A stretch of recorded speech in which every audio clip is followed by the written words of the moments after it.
So I would propose we go ahead and start. I'm going to try to get this done in an hour, so we're going to clip along, and hopefully, people can get parked and eat their dinner, whatever they need to do as a side gig while we move forward. So first introductions, we've had some changes on the committee, and it's been a long while since we met.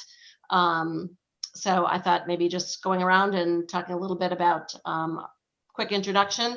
I'm Carol Holthouse. I missed, I think, the first couple of meetings of the Watershed Erosion Task Force, but have been engaged for over a year now, I guess. And don't know how a nice girl like me ended up in charge of the committee, but anybody wants the job, they're welcome to they're welcome to fight me for the honor. Have lived in Wildwood, have lived in St. Louis for 30 years now, been in the same house that became Wildwood since there was a Wildwood. And this is kind of my first dabble into volunteering on the civic level. Was very active in the Rockwood School District for many years as a volunteer. So have 3 grown kids and 1 princess dog who also likes the Al Foster Trail. So Kathy, maybe you can say, you probably need no introduction, but I'll go around my screen in order. Well, hopefully, if there is any notoriety with me, it's all good. But yeah. I'm the Assistant Director of Planning and Parks, and one of the 2 staff liaisons for this task force. So appreciate all your work, and sorry that I spam you all with emails probably. No. Appreciate your help, but we'll just I'm probably not going in any order except what's on my screen. Joe V, you're up next. Again, another man who needs no introduction probably.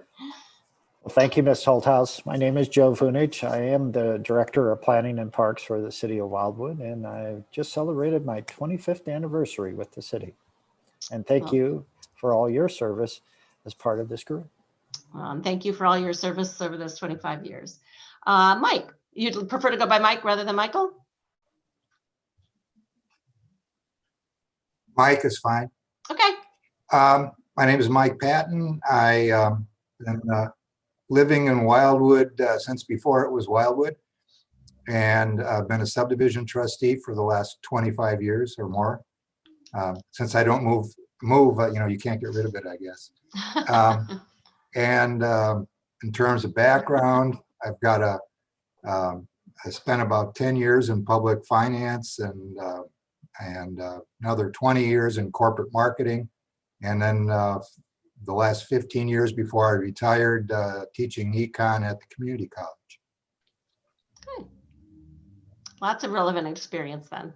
Glad to have you on the committee. Karen Boykin. Okay, I think I'm unmuted. Yes, you are. Hey there. So brand new to the committee all the way around. So this is my first education committee meeting. And my background is I've had my own financial advising business and practice, many iterations, like owned a large firm, sold that, and now just do private practice. So much more fun. Just bringing it all down just to me and my people. Mm-hmm. And then I had a lot of just public kind of think tank experience with Social Security and Roth IRAs and different things like that in my political background, and working on a lot of political campaigns before I moved here back in Texas. So. All right, well, welcome to the committee. Mm-hmm. Debbie. I'm having a little bit of trouble with Zoom tonight, so hopefully. All right. So my name's Debbie Donaldson, and I am a real estate agent. I've been a real estate agent in the greater St. Louis area for 10 years. Almost a year ago, almost to the day, I moved to Wildwood from Eureka. I served on planning and zoning there. I lived through the 2 major floods, one in 15 and one in 17, and then 3 flash floods. So flooding is on my mind. And so that's why I was interested in this. Okay. And I don't know if you saw it, but there was an introduction for a new proposal for Eureka, and it's been all over Facebook today, and there's a lot of people upset. So it's kind of interesting that it came up today. I was reading it. I was like, whoa, a lot of people in Eureka are upset about it. So it's kind of fascinating what flooding brings out in people. So. And Deb, you said that was on Facebook. There was a Yeah, on Sean Flower, the mayor of Eureka, his page. Okay. There's a 53-page engineering proposal. okay. Yeah, gets people pretty stirred up. And as a real estate agent, I know how much flooding impacts the reputation of a community and how much it impacts property values. So, seeing a lot of people take a hit. So, yeah. All right. Joe Farmer. I'm Joe Farmer. I'm one of the Ward 4 council representatives. I'm also the president of the trustees for West Glen Farms. So the creek cuts pretty much right through the middle of our subdivision. I've been on the council, I think, for about, I don't know, maybe a little more than a year. I got appointed and then I got elected, so it's hard to say. But yeah, I'm just here to help. I mean, whatever I can do. We've been on the task force here since pretty much the beginning, since I got appointed to the council. So I think we're making some good progress. I'm excited to keep it going. All righty. Welcome. Teresa. Thank you. And I think you do a wonderful job, Carol, already just watching you so far. So I think you should keep the job. Darn. I was hoping somebody would want to stage a coup. But I have 3 grown kids and 1 granddaughter, and spend a lot of time doing homeschooling and tutoring right now because the kids that are out of school. But I am Ward 1 council member along with Larry Brost. And my background is very diverse. I retired as an engineer with Chrysler. Before that, I was a chemist with United Technologies. And before that, I was a nurse. So technically, I can help out in that area when it's something to do with budget. And don't laugh, Joe Bunich, but I am not an expert. So you probably don't want me handling the money. But yeah, so if there's a technical issue, I'm there to help you. I'm a black belt in Taekwondo, so I can also help out with that if we need The security chief has been identified. There you go. Yeah, one story. I have lived in Wildwood. I've had my home here since 2003, but since that time, I've lived in China 14 years of that, so I haven't been here the whole time. But a funny thing was working with Special Olympics in China, I did have Arnold Schwarzenegger come in, and I was one of his security guards. So he was a bit bigger than me, but anyway. By much. Thank you for sharing that tidbit. That someday we'll have a trivia night, and our committee will all win because we'll know the answer to that one. Let's see who I missed. Joe G, are you parked yet and able to talk? Thank you. I did just park, so thanks for the opportunity. And I wanted to say the same as what Teresa just mentioned. I think you're doing a fantastic job. Glad that you're doing it. And so thank you for your service and everyone else's service that's here tonight. So I guess my introduction goes as this. Well, I've been a council member here in Wildwood since the beginning of 2015. So we're about just over 5 years here. And prior to that, I continue to serve as a trustee for my HOA, my neighborhood, the Meadows at Cherry Hills. So we have a tributary or part of Clark's Creek that runs along our perimeter of our subdivision. And I've personally witnessed some of that erosion that's occurring there, the undercutting that's taking place and so forth. So when I'm not doing city council stuff, I do work in the human resources area at Edward Jones at the main corporate headquarters here in the Pear, and manage projects there for them. And then I also am an adjunct professor at St. Louis University, where I teach a couple of courses in project management. Fortunately, they're all online courses that I've been doing for a few years. So COVID really didn't change much for me. So that's, I guess that, oh, and one more thing, I did just get the position as vice president of the Missouri Municipal League.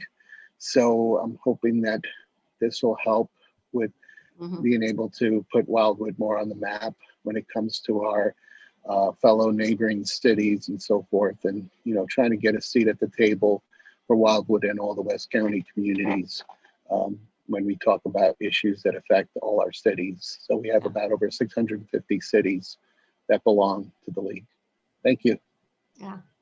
Well, and I think, Joe, your point's well taken, because the creeks don't recognize when they've crossed a municipal boundary. They just keep building up steam and rolling on. So clearly is an issue. We can't, draw a box around Wildwood and stop there with our solutions or our advocacy.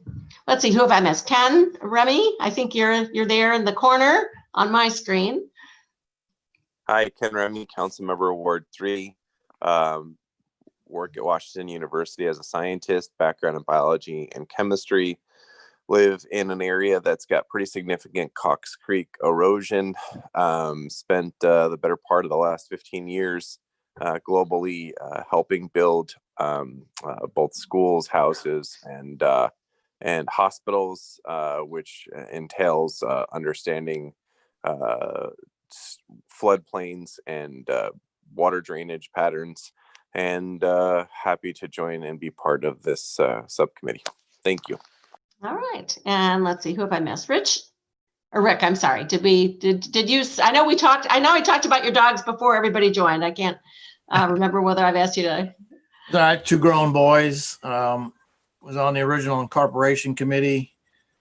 Served on the original planning and zoning commission, and was reappointed to the planning and zoning commission a few years ago. No longer on it. Was not reappointed. Have a degree in fish and wildlife, a degree in electrical engineering, worked at McDonnell Douglas on the Harrier project, worked for the Army, still working part-time now for the U.S. Army Corps of Engineers in water quality and HTRW stuff. So I've been around the corner a few times.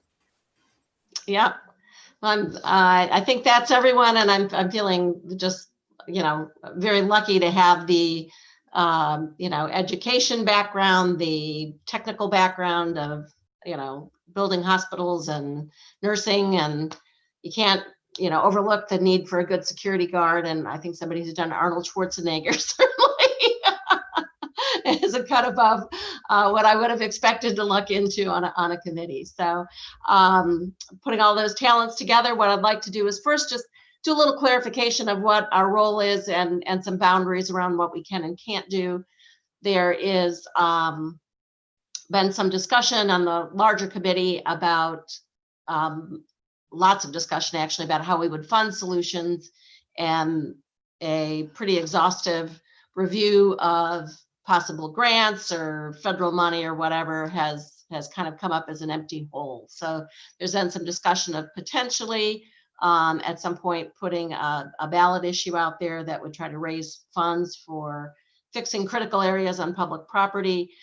We just need to be very careful and clear that our role as a committee right now is about education, making people aware of the issues, making them understand what's going on in our creeks.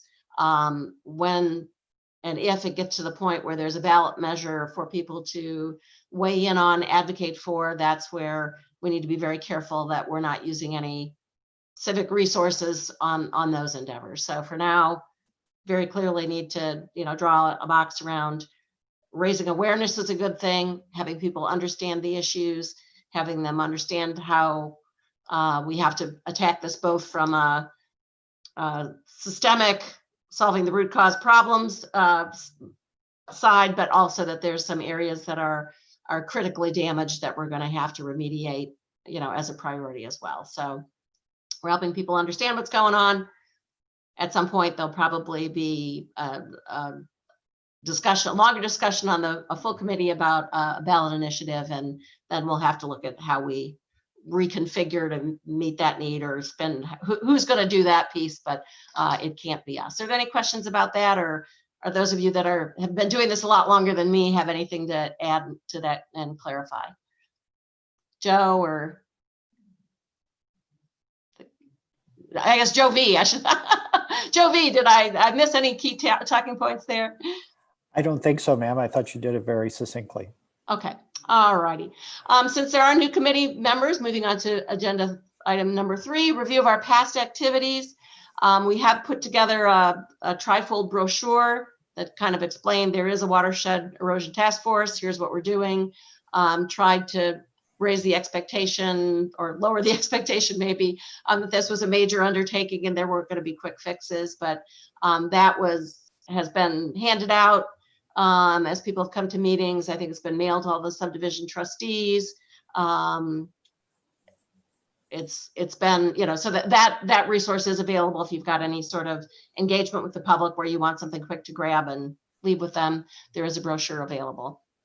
We also started building an email subscribers list. We have to be careful about bombarding people who don't choose to get information sent to them. So we do have, Kathy, do you have any idea what the count is now roughly on that list? I don't, but while you move on, I'll look it up and let you know in just a second. Okay, but we do have a list of people that have raised their hand based on that brochure or community meetings and said, yeah, I'm interested, and keep me informed. There's been some, the weekly Wildwood newsletter that comes out has had some regular content in there. There's a page on the Wildwood website. We did have a community meeting and did creek assessment, how people could go out there and look at the creeks and help us establish a baseline for their health or lack thereof. That was last, gosh, time runs together. It was last fall, pre-COVID, I think. And then we did some video of that training. The agreement seems to be it's not really suitable for replay, that it just isn't formatted and succinct enough to really be something that somebody would want to sit and watch start to finish. We had planned to do a booth and get some publicity building on the back of the Garden Summit in March, I guess that was, but that was postponed. So hopefully when that comes back around, we can start looking for those sorts of opportunities again. I think a recent success, and maybe Ken, I'll ask you to speak to a little bit more in detail about it, but we did some Boy Scout training. Happened to be a weekend I needed to be out of town, but maybe you could speak to the scope and the success of that, Ken. Sure. So we had an event that was with the Boy Scouts, and this happened a few weeks ago, where the Boy Scouts were able to learn about creek erosion, both in a virtual format. Rick Archesky and Dr. Hammer and Joe Vunich, Kathy Arnett, led by Ken McGowan and Mike Nagel, with 6 different troops. And with adult leaders, we had close to 75 or so folks involved. And the groups learned about watershed erosion, and then were given projects to look at the culverts in their where they were assigned to, and that led towards, I don't know, close to 60 or 70 different emails of pictures sent to Kathy Arnett, being able to catalog a lot of the issues.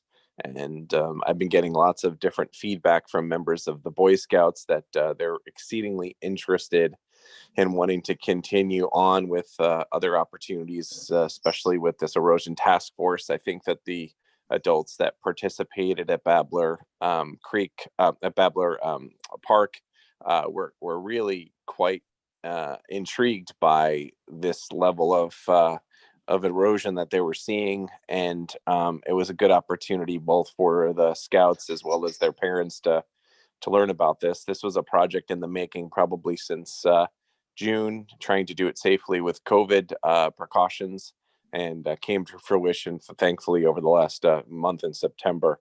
The other thing that came out of it that was quite nice was that not only are the Scouts very interested in helping move forward to try to find opportunities to partner with the city to do things to clean up our streams, but it also opened up the door to a number of other organizations that have also now reached out, including the 4-H group, who has contacted me to find ways that they could also get involved.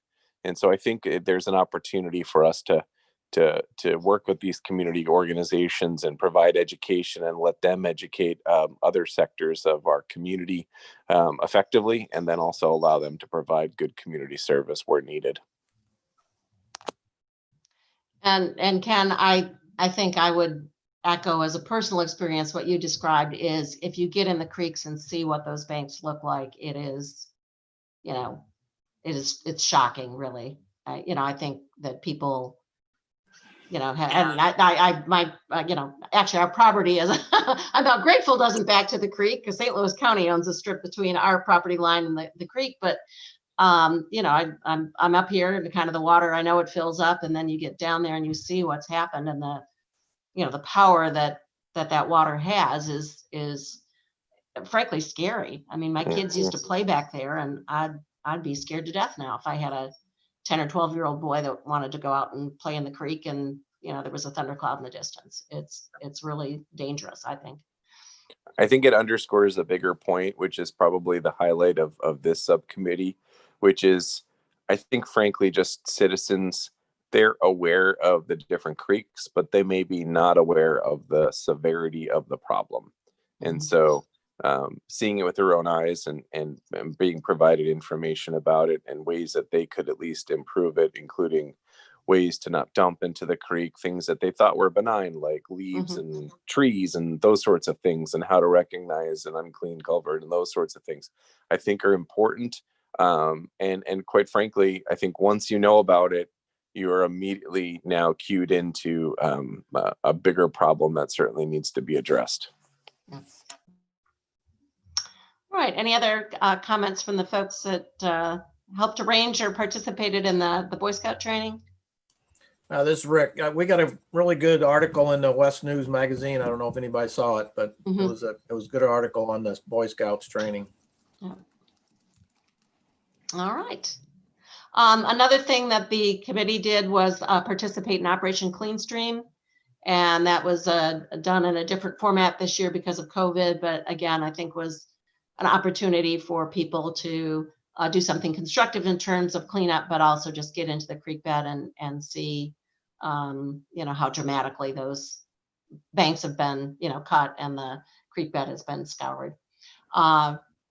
Rick mentioned the article in the West News magazine, and I believe that there was also a letter that went out to all subdivision trustees. So those are kind of the things that have been done that we can build on. Have I missed anything?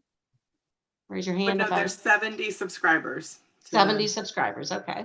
Yeah, and we had more than 20 plus individuals do participate in Operation Clean Stream that signed up through the Open Space Council in 4 different watersheds.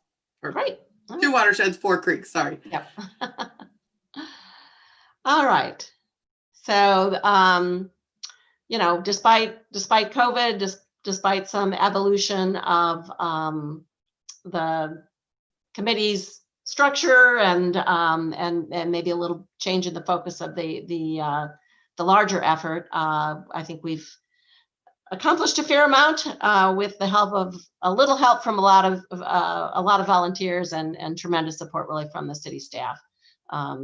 Kathy, you in particular, I think have been invaluable in advancing whatever we've gotten done.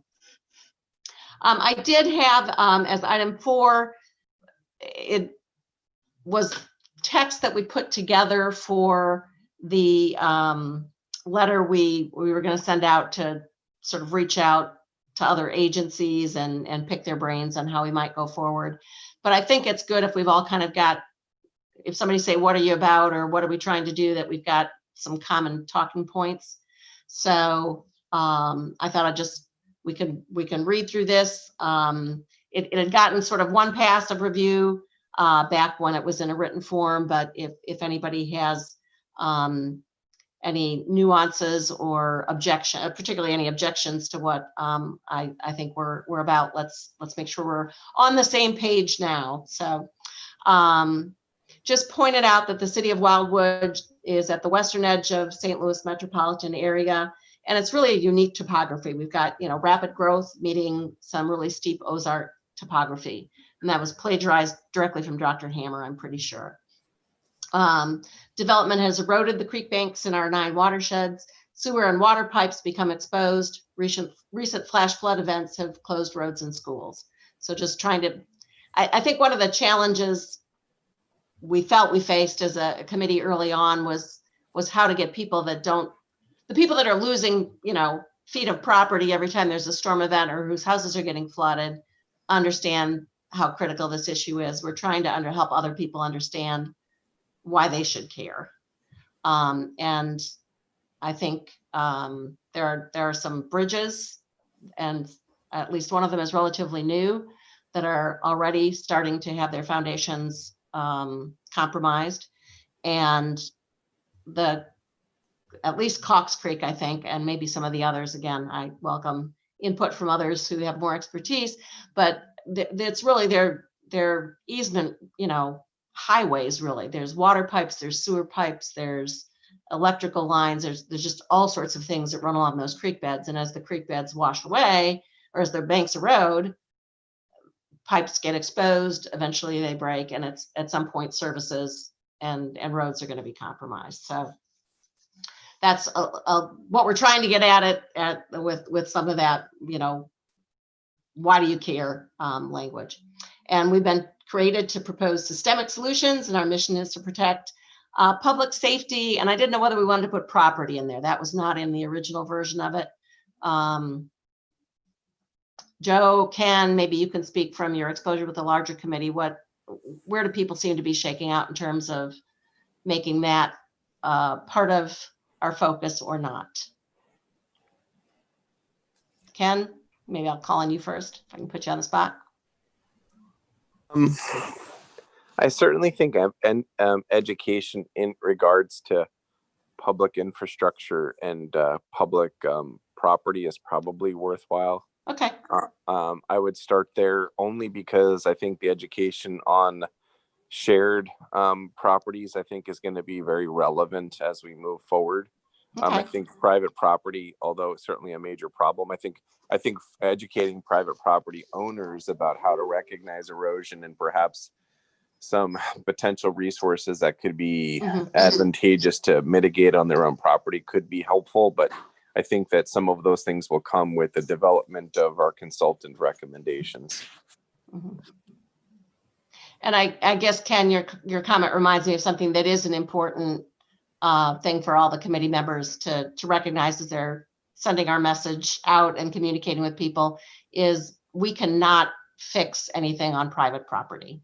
That, we can't take city funds and, go take care of my backyard.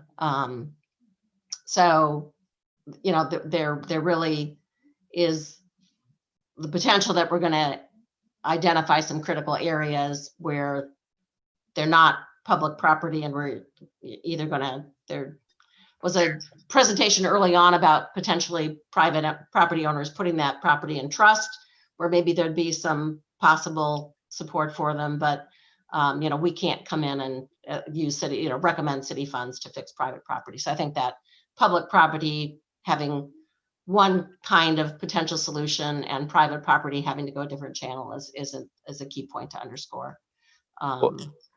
And also the use of, and also though, as we address a lot of key public property locations that may have problems with or some of our roads or bridges, etc.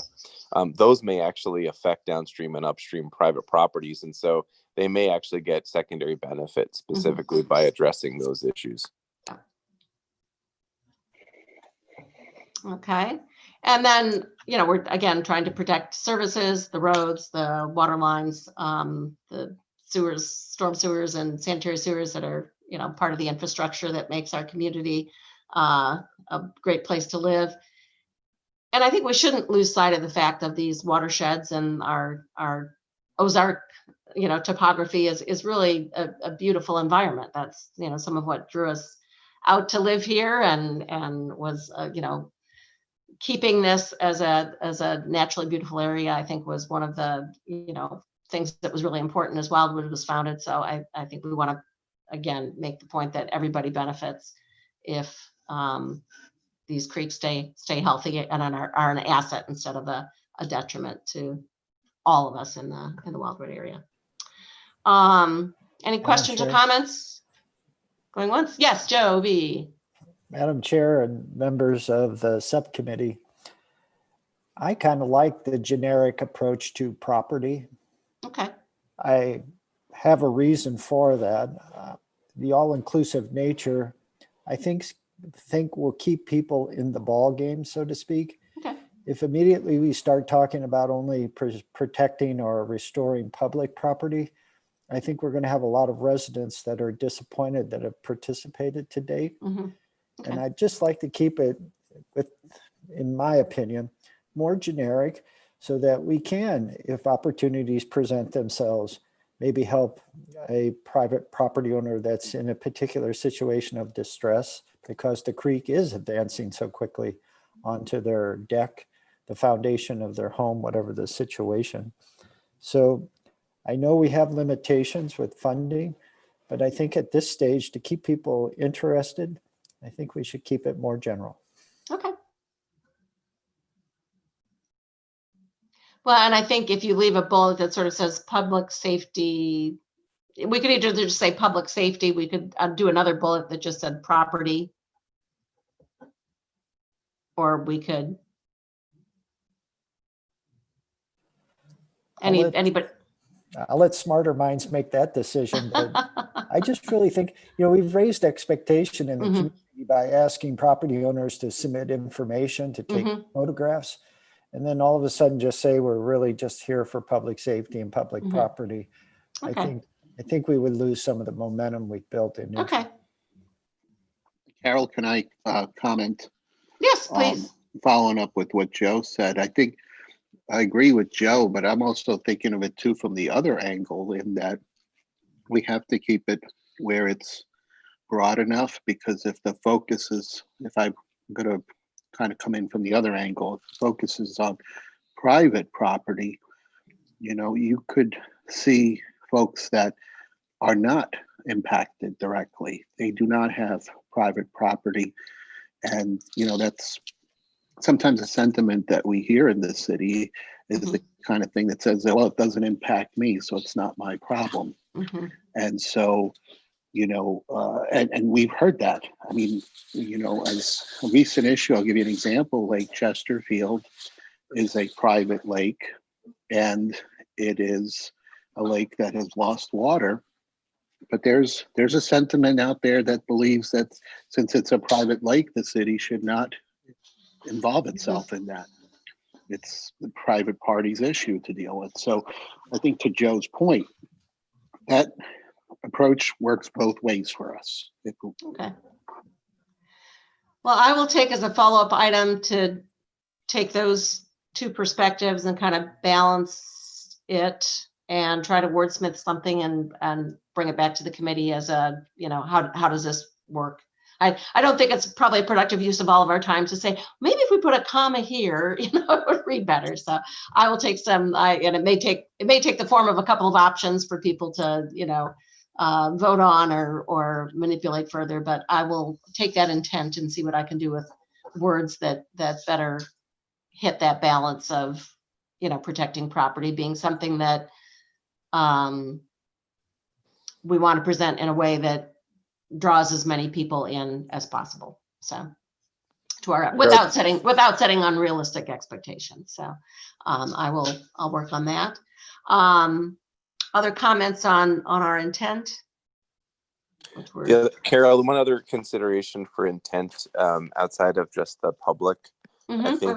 I think there's a unique opportunity. I know Mr. Vunich is, we talked previously about having Dr. Hammer provide a presentation to the Planning and Zoning and Architectural Board. I'm not sure the status of that currently, but we wanted to have that follow up, and I've talked to both chairs of those two meetings. But I do think I do see a unique opportunity also where the educational committee can play a role in providing some expertise, or education, excuse me, to some of the other committees that exist currently in the city, to just explain to them about how some decisions could actually have impact upon some of our flooding and erosion. And that will certainly be part of as we develop our stormwater flood master plan. But I think that there's still a unique opportunity for us to include that population as well. And by that population, you're talking about other Wildwood committees. Yes, ma'am. I think Okay, other great. committees, and then certainly having that meeting with Dr. Hammer with those other two groups like we previously had. So to be clear, that Dr. Hammer training of the Planning and Architectural Committee is still to be arranged or has happened? No, that's to be arranged. I think Mr. Vunich was just trying to find a mutual date moving forward that we could do that. I wonder if that would present an opportunity to maybe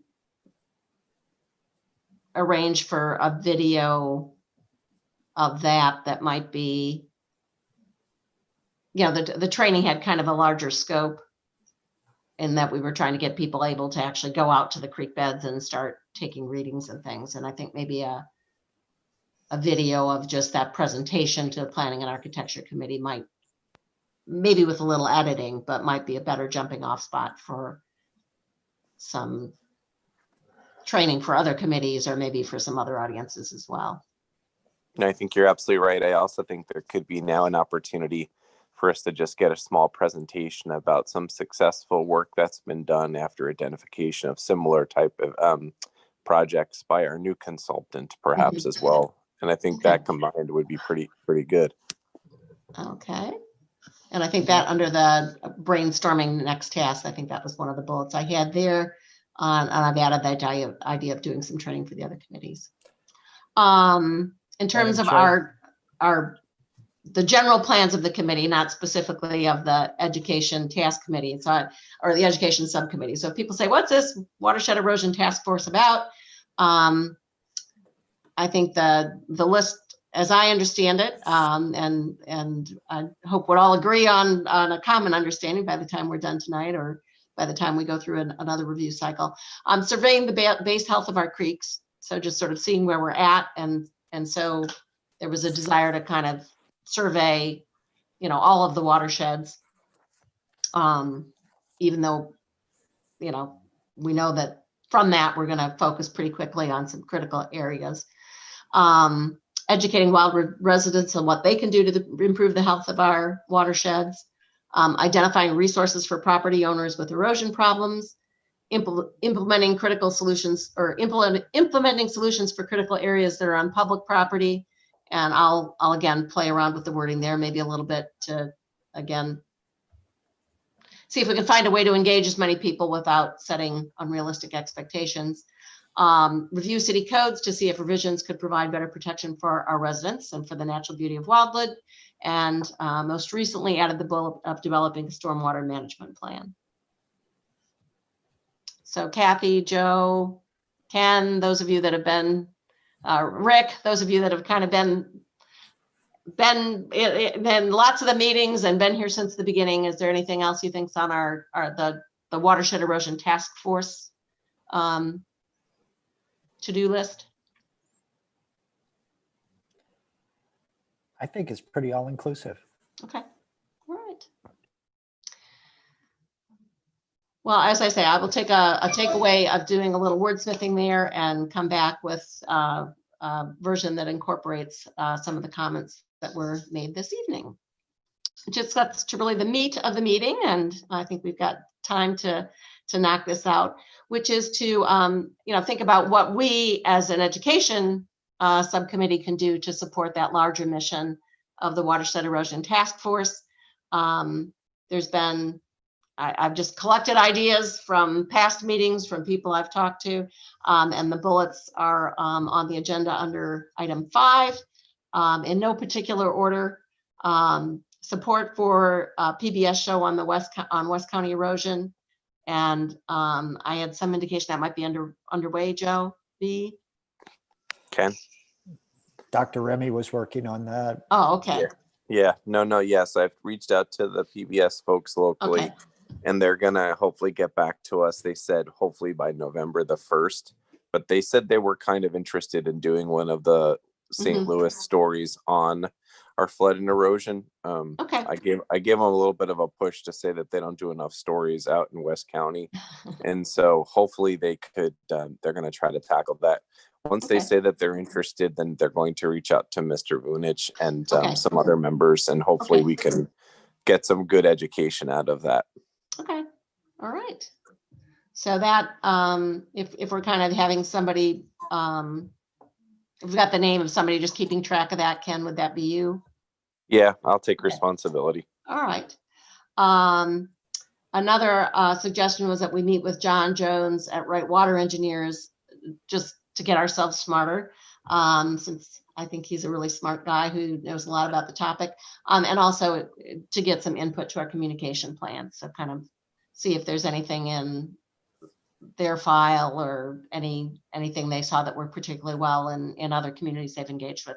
Yes, Jovi.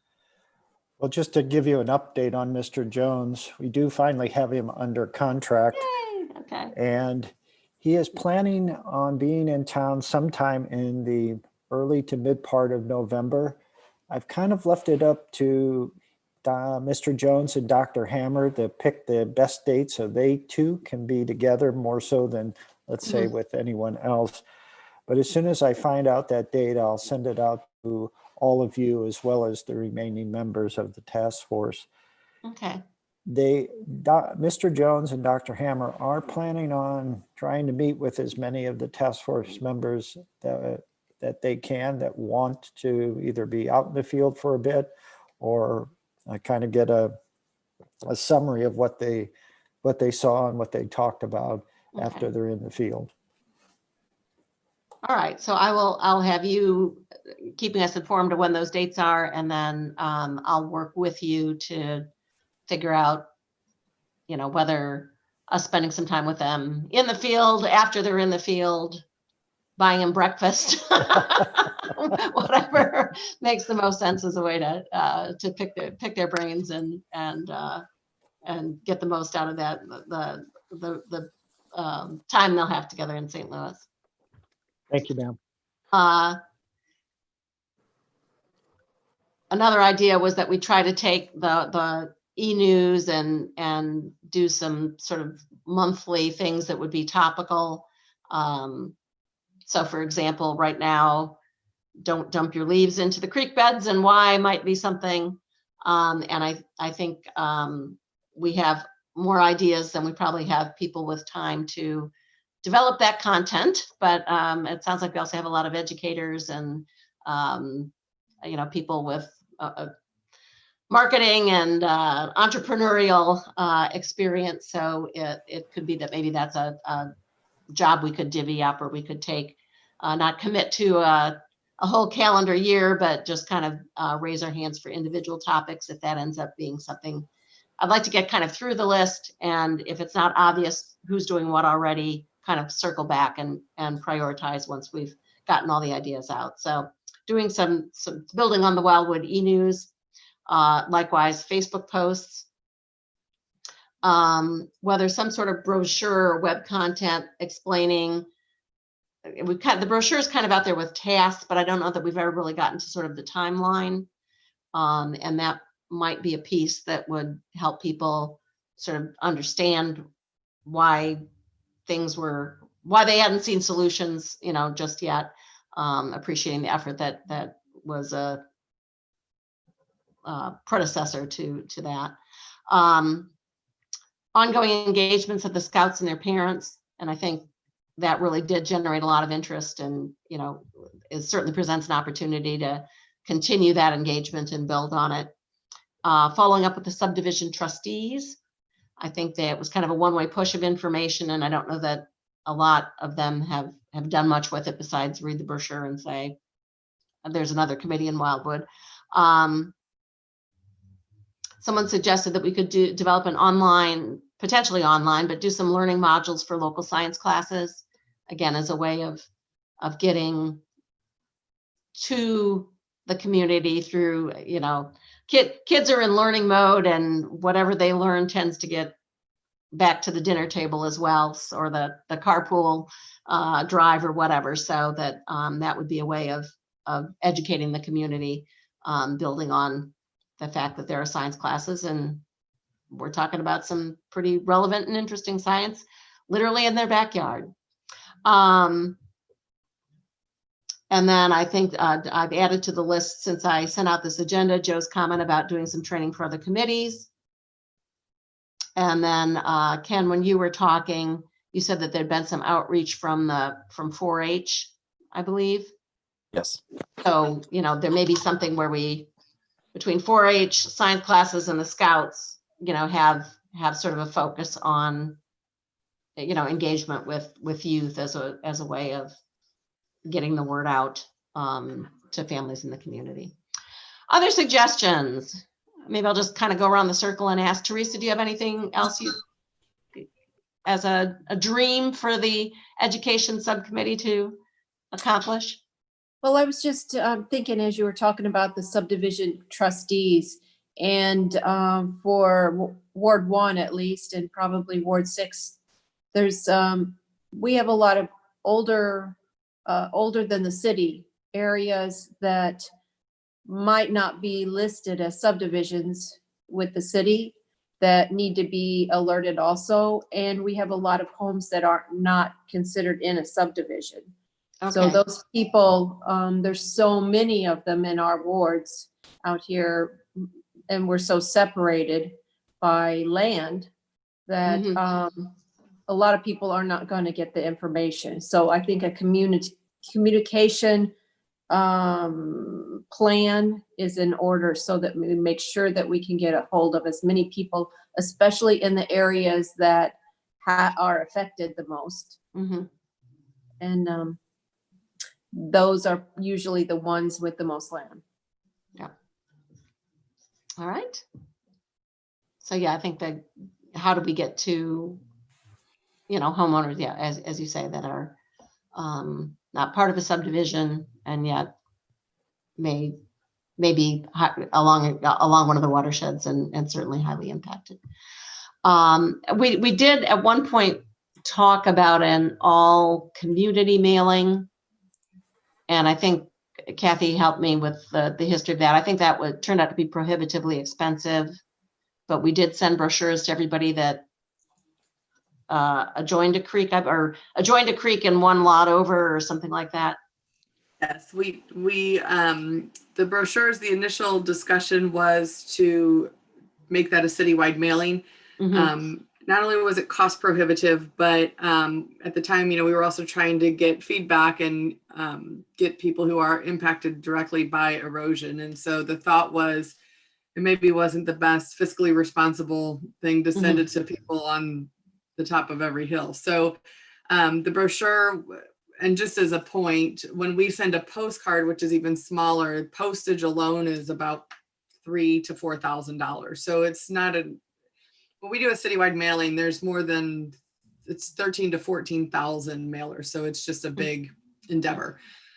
So with the brochure, it was mailed. We wound up doing it based on floodplain, and we used our GIS, and then went, 1 or 2 properties removed, and included that. And then that was when we also mailed it to all of the subdivision trustees as a way to, cast our net a little wider and maybe catch some people that may not have been, maybe be impacted, but not in what we could see on GIS as the direct mailer. So. Okay. Thank you for that clarification.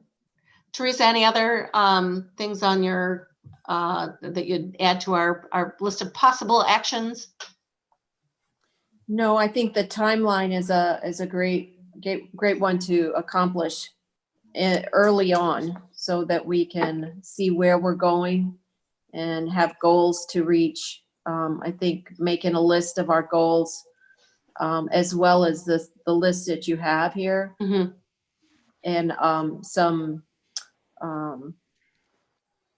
just milestones that we need to get to hurdles to go over along the way.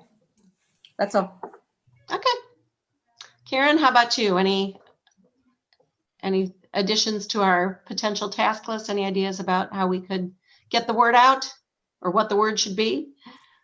Yeah, I think if we did most of what is on the list already, it's a lot to bite off and we're probably hitting most people. You know, I'm part of a couple of Facebook groups for West County in particular, and people are very involved and engaged there. So to hear that we only have 70 people on our mailing list is crazy. So maybe Kathy, if you want to send something to me to post in those West County websites to say, hey, if you want, like if you live in Wildwood in specific and you want to get these issues, you know, I could start even kind of maybe posting in some things there if it's okay with those administrators of those pages. I would be happy to do that.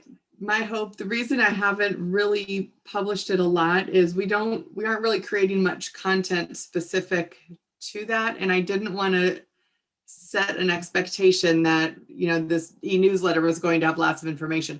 So far, we've kept in a little bit of communication, and we've, when we do post, you know, when meetings come up for the Watershed Task Force, I'll send a quick e-newsletter out on that. But if we want to promote it, I think that is a wonderful idea, and we should. But I think that we also need to have a plan of what are we going to send. Like, them. what's the communication plan?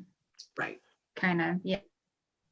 But I think that's a way to reach a lot of people that may not be in a subdivision. And then, you know, everybody talks. So they see something on there, and then I find out because my boyfriend reads next door and goes, hey, did you know this happened in your neighborhood? And I'm like, hey, I found this about your neighborhood over there at Chesterfield, you know, so. Ms. Well, Boykin, and I'm hoping if we can kind of get together on the talking points, that there can be some sort of general agreement that, you know, as long as we're saying those sorts of things, it's, you know, if something pops up that's getting a lot of traction because of flooding in Eureka, that a committee, one of us on the committee would feel comfortable saying like, hey, here's what's going on in Wildwood, and that would have been content that was kind of, we're all together on, and, you know, you could. That would be good. Yeah. I heard somebody say my name, and I see Teresa with her hand up. So. Okay. that was me. I wanted to know whether or not there would be any objection from the committee, and whether or not there's feasibility, if Ms. Arnett could just shed light on this. Could this committee have its own page for Facebook? And in that Facebook page, that would afford us the ability, even if it was just weekly, to just post something educational on erosion. Even if it's, for instance, like I know there's a council member on this committee tonight who's got a very successful, I believe it's rhymes with Mo Haritano for Wildwood. But he's got a very prominent page that actually gets really good readership, over 1,000 people. But I think there could be a unique opportunity where Ms. Boykin or Joe or other members here could help add some content into that. And we can go back to some of the also ideas that we discussed back in June, which would be some just quick interviews, even with Facebook Live, where Joe could interview, say, Mr. Archeski or Dr. Hammer or Mr. Voonage for a 3 or 4 minute spot, and just ask a quick question about going into the fall with your culverts. What do you have to worry about? What should you look for? But it could be a really nice platform. And I suspect that it actually would probably get far more reaching interest in the public than a newsletter or some of the other things that we conventionally would think through. So that could be something that in the subcommittee for the education, one consideration might be is to see if somebody, and I'm just going to throw your name out there, Ms. Boykin, could be the social media communications person or something, and you can work with Joe and interview a different member of the committee. But I think we could probably get a lot of stuff, and we've got enough content already between the brochure and other resources that there's other ways to publicize these things. But I think that that's where the money is going to be. And then when we want to start having Zoom meetings with the public, to just, you know, take them through Dr. Hammer's presentation in a Q&A fashion. It's also a great way for us to develop readership so that we can advertise. Yeah, I see that as a pretty easy way to get the word out, you know, if we can get people to look at it, but cross-posting is key. And I do a lot of that because of all the dog rescue volunteering that I do. So I'm a member of, like, I don't even know. I don't even want to say how many groups I'm members of. And I swear I only spend about 20 minutes a day on Facebook. I'm not a teenager, but I get a lot of content really fast. And I can like switch everything around and share it over here and throw it to this person because I know, you know, so anyway, the different page admins share content across pages. The key would be that we're kind of, you know, that we're not going out and saying things that we don't need to be saying or making promises or anything. Right. Sticking to the content. And I, you know, I spend probably 20 minutes a month on Facebook. So I'm probably asking stupid questions, but I guess I think Wildwood already has a Facebook page. And is there any advantage to just, I guess one of the things I think I understand is, you know, that it has, the reason my Facebook page doesn't get much traction is because I haven't updated it for 1.5 years. So that, you know, if we've got a page that's unique, we've got to do the care and feeding of just that page. And I'm wondering if there's a Wildwood page we could just add this content to without, and get some benefit of people who are already looking. Already subscribed, yeah. If I may, Dr. Remy, my apologies. I don't make it a practice to disagree with you, but I'm going to disagree with you right now. The city manages 6 social media pages. We have 4 Facebook pages. One is a very specific group. It's our community garden. Its readership, its statistics are very poor because it is not fed and tended like the garden is. We don't have a practice of having, not that Miss Boykin wouldn't do an amazing job, but we're not in the practice of having residents or volunteers manage content that is city content. And it could be a different group, but if it's a city organization, I think it should probably be run by someone who is on staff. So the analytics and the reach on Facebook it's a monster that has to be fed constantly. You have to have interaction. So we couldn't post on a rare occasion and expect that anyone is going to see it.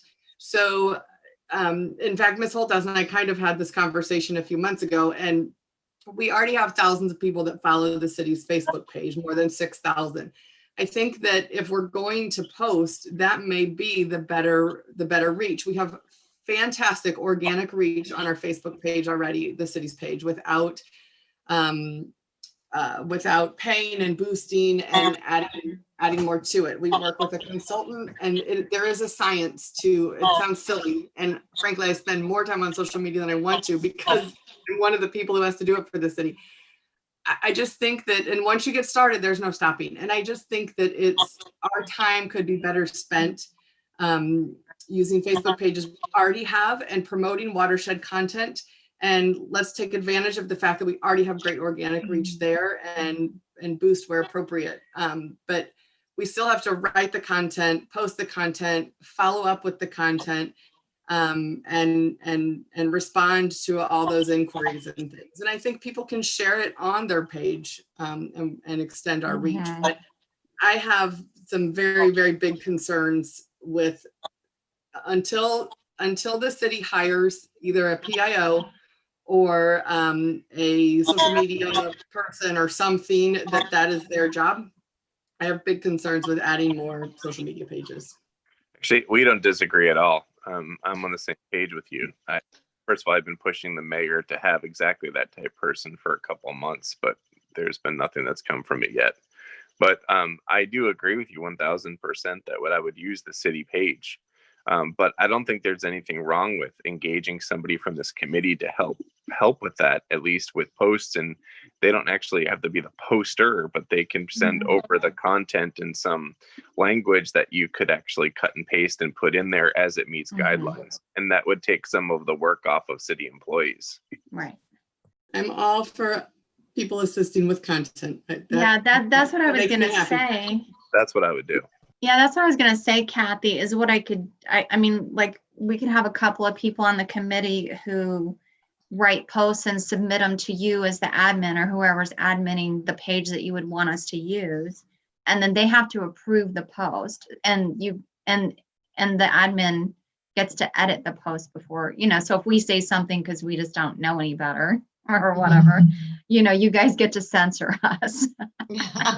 You have the red pen. I don't think I would censor you. However, I'm the last person to censor anyone. However, we would we would love the help, and I think it would give and I also think sometimes while you try and keep the feel the same, I think having different authors at times is nice. It brings a unique perspective and a different verbiage sometimes that maybe we would miss. So I think that would be great.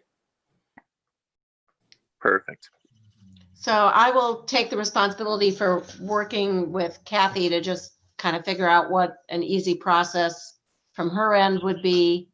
And then I think we're kind of rapidly getting to the point where if I'm going to hold to this is about an hour meeting, we're about there.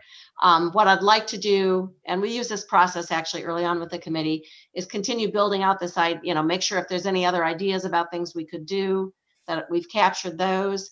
And then I'll send out a little poll and we can prioritize that way. And then get back together with, okay, the first, the priorities for the communication plan are X, Y, and Z, and let's get those laid on a timeline with responsibilities assigned and go from there. Yes, Teresa. I just wanted to, I know that the mass communication, getting it out through the email and all, I just want us to make sure we don't forget that there's a lot of people in like our Ward 116 that won't have internet capabilities at this point. Okay. And we need to, although they may be fewer and we might not be able to get to all of them, we need to still try to have 100%. I will say on the e-newsletter that we've created, they have the option of 3 different formats to receive it in. One is an HTML email, which is the most size heavy, the largest, but they can get them in simple text, and they can get a text message on their phone. And then when they have a decent signal, they can click it and go to the web. So we are cognizant of the internet issue. Obviously, Joe and I deal with it every day. And to make that an option. So I think they can both work together. I think, we can promote the e-newsletter on social media. We can, whatever we're writing in that e-newsletter, we can post to social media. I mean, I think it's a marrying of all of it that will be successful. And I did have one other question. Joe? Oh, sorry. Yeah. I'm sorry. I see Joe's hand up, so and then Debbie. Okay. All right. Well, a lot of the things that you're saying are really good, and they definitely have to happen. I do see a major dependency that is what is our plan, what is, like Teresa said, our milestone or event horizon that we're targeting, because that will be a dependency that feeds into our plan when it comes to public education and communication. So being that our group is called the Public Education Subcommittee, our goal, I think, does need to be clearly defined. Is our goal just strictly to inform? Or, we have some prohibitions. Obviously, if we end up going down the path that this is a ballot item, we will have some restrictions, as Joe mentioned early on. But in the meantime, it is not a ballot item. So we could continue to educate. And I do think we can also express that there's a need to do these, take action on what's going on. I think a couple of other things that we need to do, and a lot of good discussion, and the city has learned a lot with social media, and that is just one tool, email. There are many different forums of how we can communicate with people.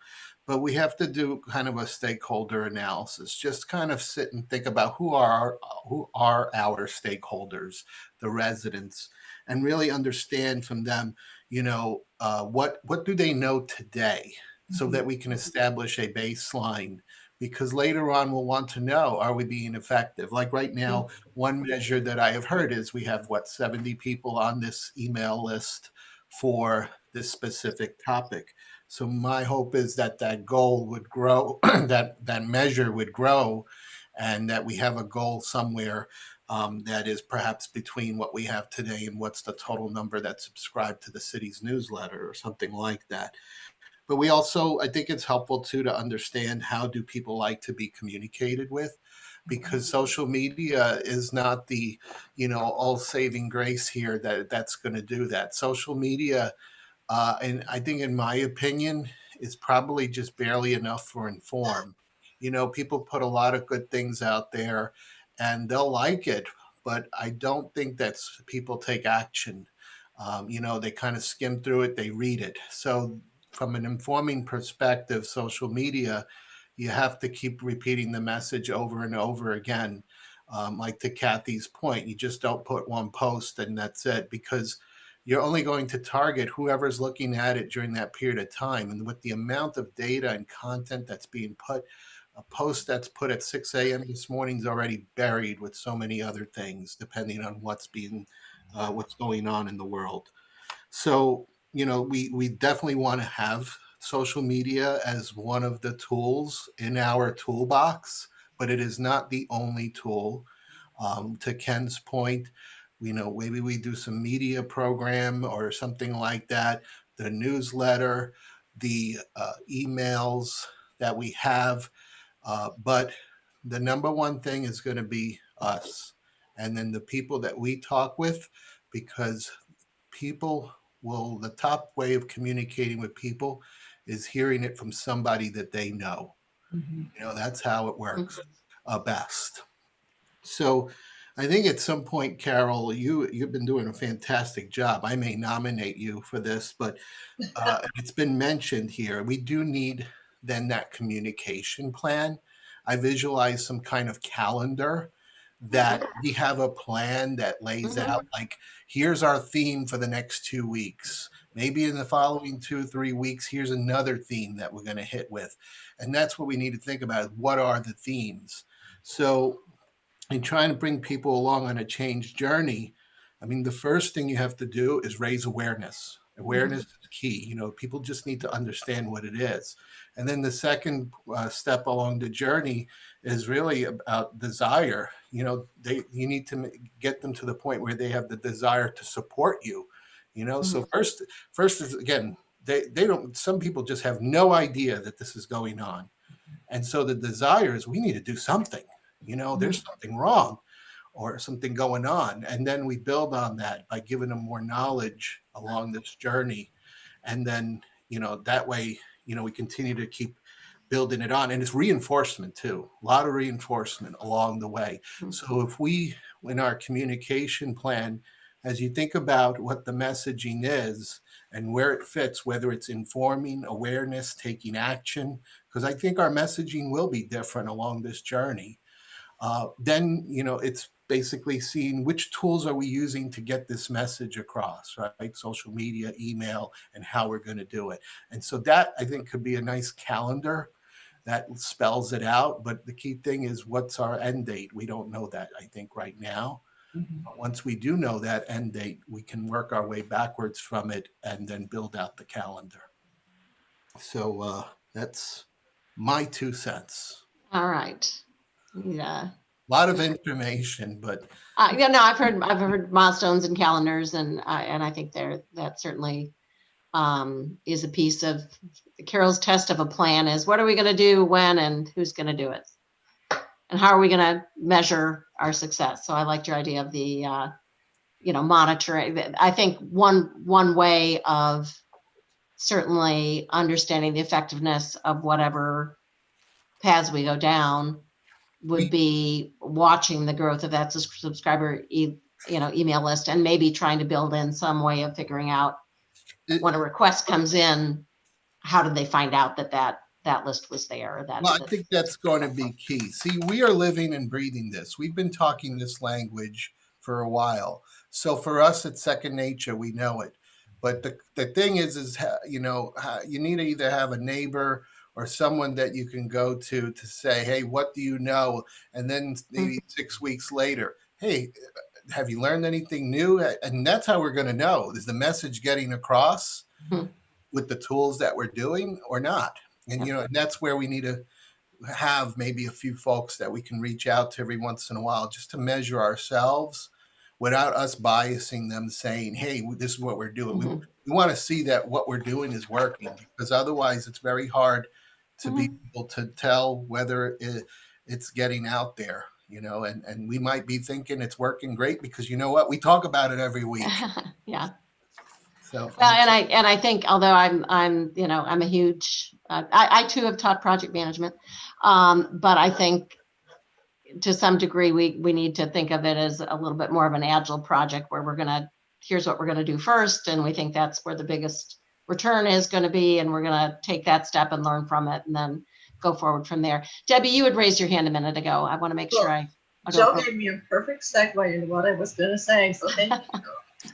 I was surprised. It was serendipity, I think, today that the proposal came out in Eureka, and I'm still on a lot of the pages. So I just took a brief look at it this morning, but and popped my head back into it later today. But there was so much pushback on this 53-page report, and the residents are all aware out there that there's a flooding issue, and it's been going on for quite a while, and dredging creeks, and you know, a lot of different proposals. So I think that's the right track, is to keep on gradually educating the citizens so that they're not, and I'm not saying Eureka did or didn't do that, but so that people are prepared. They know that this is an issue and that something has to be done. Because quite honestly, moving to Wildwood, I didn't know Wildwood had any kind of problems with erosion and water. So it was news to me. So it's fascinating to me. Yeah. Hey, Debbie, one quick follow-up to you. And see, that's something too, we need to be very thoughtful about what information and how we're going out with it. Like, I don't know anything really what they did today with the example you said in Eureka, but if they're dumping 52 pages on Facebook, and that's the first impression a resident gets. I don't know that they're going to read 52 pages when they're going out there to look at pictures of family and friends. Right. I would have probably maybe gone about doing some open houses, some kind of informative type session, because that's our first impression. That's our first chance at getting it out there. So that's something we'll need to be thoughtful about too. How do we want to get this certain message out with which tool? Because again, I just don't like Facebook. You just can't assume Facebook's the all in answer and that's it. Yeah, and then people don't even read it.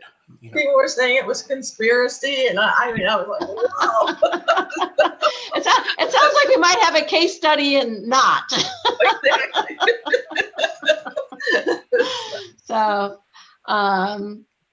I'm going to make just a, you know, how can we learn from, you know, what worked or didn't work in Eureka? I will add to our list.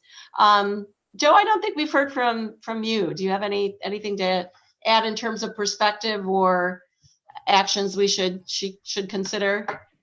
I mean, I think what everybody's adding here is great. I do think that we could very easily put together a kind of a coordinated social media campaign through the Wildwood page. Kathy's exactly right. You definitely don't want to split that market of people, so to speak, anymore.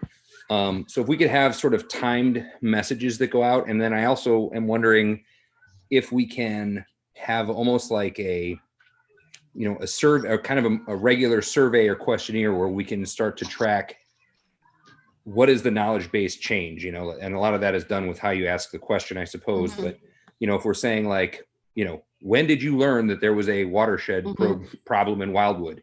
And you give a couple breakdowns, and the last one is right now.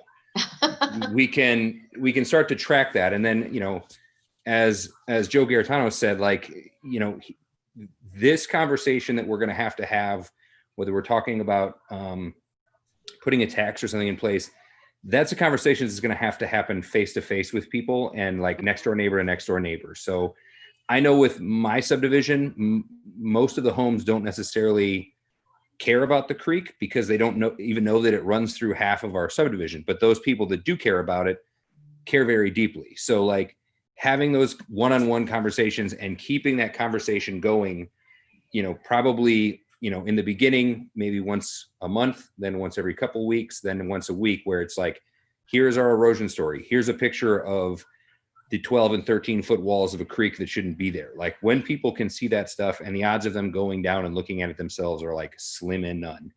So the more we can communicate that to them that way, then I think that word will get out. And I also think, although there are certainly internet connection problems elsewhere, when you start that conversation on the street and the connections people can get on their phone, whether it's Nextdoor or Facebook or whatever, that conversation will start to hopefully snowball a little bit so that, when we come to what we think is probably going to be the inevitable conclusion of this whole thing, people aren't going to be surprised with some sort of a 53-page document.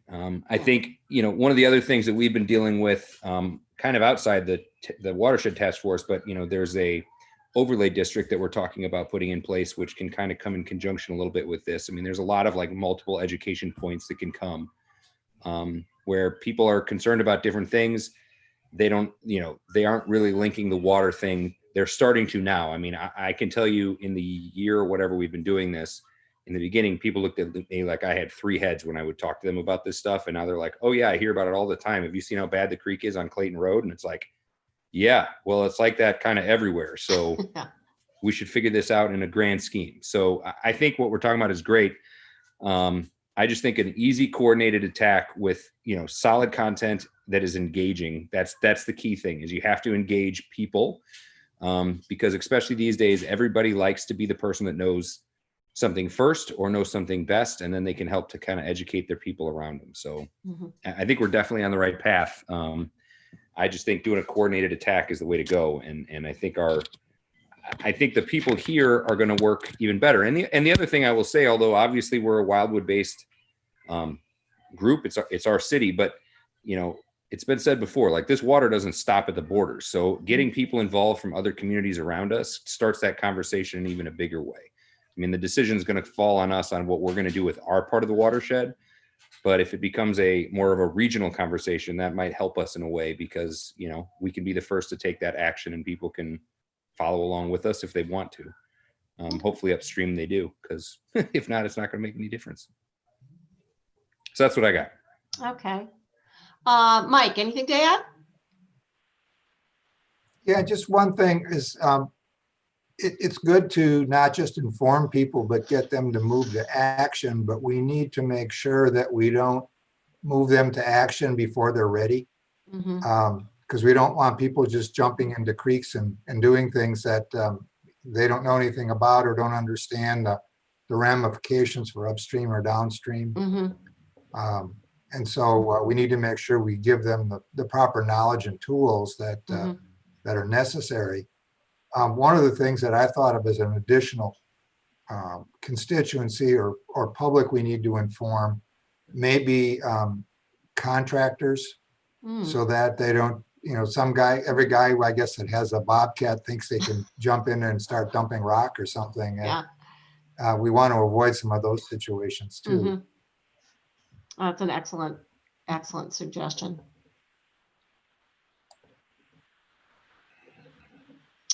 Any other, let's see, Rick?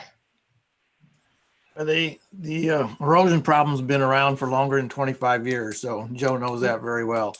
I would hope once we get a video of Dr. Hammer's presentation, that the council members could show that at their ward meetings.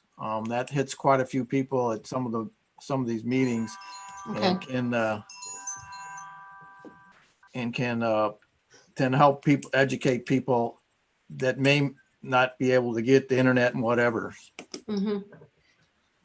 Well, and I think the idea of developing content and making sure we share it with other Wildwood committees, making sure that the people that have enough interest in what's going on in their community to show up at a board meeting, get that content. So, I think once we get a video, or once we've got some educational modules developed for, that would work for the scouts, that we leverage that with the 4-H and with the science classes, and, sort of make sure that if we invest in developing high quality content, that we do a good job of reusing it where there's, common elements to the audience we're trying to reach. So, we are over time. I apologize for that, but I think we've had a lot of good conversation. What I will do is take our thoughts on all these activities. I'll put out a little survey for people to sort of say, hey, where do I think we could have a big impact? And then I usually do a second layer that says, let's also assess, how much effort that's going to take. And, obviously you'd love to find all sorts of things that have big impact and easy effort. That doesn't always happen, but would at least like to avoid the ones that have low impact and are high effort. So we'll do that sort of matrix of impact and difficulty. And then I will use that as input to propose some sort of I won't say that it'll be a full-blown communication plan, but maybe here, why don't we set these goals for the next quarter and take these steps and see, what that, and build in that how are we going to know if this is working measurement as well. So. Can I suggest one more thing too? Yes, certainly, Joe. Thought that will leave my mind if I don't say it out. So we have, I think, a great learning opportunity. The city of Creve Coeur has a storm and park tax on the November ballot. So if they hopefully are willing to talk, whether with us, maybe invite someone to our next subcommittee meeting after that election, I think we'll either learn what worked out great or maybe what they wish they did that, they regret not doing, and so it'd be a great opportunity if we could at least be able to pick their brain and hear from them having gone through this and how they got, and we'll see the results ourselves, when the results are published this November. Scott Saunders, Joe, is the leader of their council, and he's a good friend of mine and another physician at WashU. I'm happy to ask Scott if he wants to give us some insights. Maybe we can invite him for just a portion of like a future meeting in November, December, not too far out, because otherwise they'll start to forget all the thoughts. Yeah. No, and we had some good dialogue about this, because he gave some insights about whether or not we should consider March versus August, and I thought it was actually really insightful. All right. Well, or April, rather. Excuse me, April versus August. Well, we can talk with them then. Yep. And that might be a conversation for the larger committee too. I don't know. Right. So we can, maybe Ken, you and I can talk about that should be on somebody's agenda, or maybe both. I don't know. Other closing comments from anybody else? Kathy? Rick? Debbie? Joe G? Joe F? Teresa? Karen? Joe V? All right. Well, I think I don't think I'm doing that well, because as I'm looking at the list of follow-up items, I think I've got my name next to more of them than I'd like. So, but I will send out a survey. I will send out revised talking points with some talk about some of the input about how we address protecting property that you shared. And then I have that Ken is he's the running point on the PBS, coming out to do some programming on our efforts. And where's my note on? I'll work with Kathy on getting a process for people to submit content, and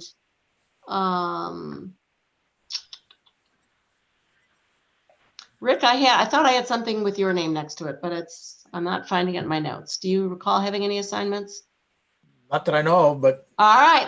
send me an email. I reserve the right to decipher my notes later and say, I remembered what it was. Send me an email. I will do that. So thank you all for your time. And away we go with a new energized committee. And hopefully we'll have opportunities to learn from Creve Corps and Eureka as we go down this path. So Thank you. all right. Be safe, everyone. Take care. Good night. You too. Thanks. Thank you.